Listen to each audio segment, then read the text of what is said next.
Spring of Youth was an operation under the umbrella of the largest retaliation operation in recent history, Wrath of God, a 20 years plan, whose objective was to eliminate whoever involved in 1972 Munich's massacre. It all started when Germany held the Summer Olympic Games of 1972. Unfortunately, the Games were interrupted by a terrorist act. A group of Palestinians Liberation Organization, known as PLO, joined forces with Black September and stormed the apartments of the Israeli athletic team, taking 9 hostages and killing 2. Due to the lack of anti-terrorist training, police of Germany handled the operation. Snipers opened fire against the militants, causing the death of the hostages as well as the terrorists. This terrorist act was a start of a long period of retaliation operations under the code name Wrath of God. Mossad secret services are working day and night to find the names behind the attack. After 1 year, 3 key persons are identified: Kamal Adwan, Muhammad Youssef, and Kamal Nasser. All 3 were significant figures in the PLO organization and also were the masterminds behind many aggressive operations against IDF. All 3 of them happened to live in near apartments in Beirut. They had to be eliminated. The mastermind behind the operation was Ehud Barak, the commander of Sayeret Matkal, one of Israel's most lethal special operations team and later Prime Minister of Israel. The operation team would be formed by personnel of Sayeret Matkal, Shayat 13 naval commandos, and paratroopers.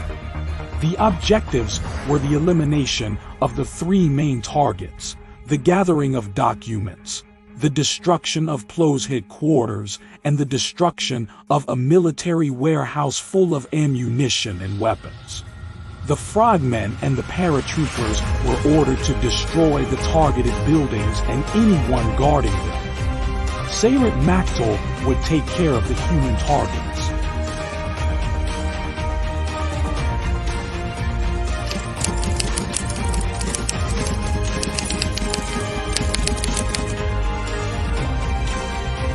The operation began on the night of the 9th of April. The commandos would enter the hostile city by Zodiac boats, reaching the port of Beirut.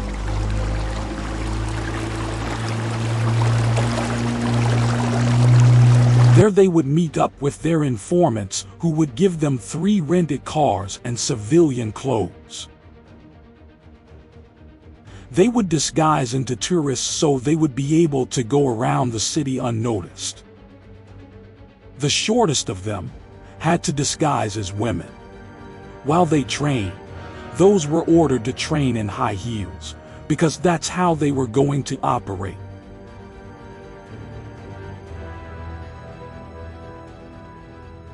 The teams had to hit simultaneously at 11:30. When hearing the explosions, Sayeret Matkal breached into the apartments. Entering the target buildings, they knew exactly where to move because they had trained in 1-to-1 replicas back in their base. Also, they kept always with them the photos of their human targets so they could recognize them immediately. The first team found Yus Fabu hiding behind his door and shot him immediately. Abba's wife tried to shield him with her body and was also killed.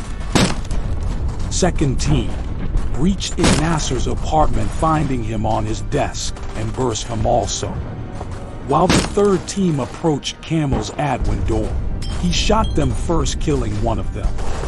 The rest of the team took him out and started to run outside for the regroup.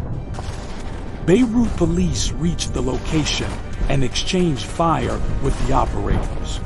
They got into their cars and drove back to the port under heavy fire, but they managed to lose the police. They also made contact with a military patrol who didn't stop them, assuming they were just tourists. In the meanwhile, the paratroopers and the frogmen had also accomplished their objectives. The targeted headquarters of PLO had been exploded, killing around 100 fighters stationed inside. Also, the warehouse with the ammunition and the guns had turned into dust. The operators gathered at the scheduled RV and got back into their Zodiacs. The rented cars were parked into the port, still having their keys on them. The Operation Spring of Youth was a major success. It was just the beginning of a continuous bloodbath. IDF conducted numerous of similar operations in the next 20 years, seeking revenge for the Munich massacre. They were not just the guys who forgive. The mastermind of this dangerous plan, Ehud Barak, later became the Prime Minister of Israel. If you enjoyed this video and wish to support us, please hit subscribe and push the like button. Thanks for watching.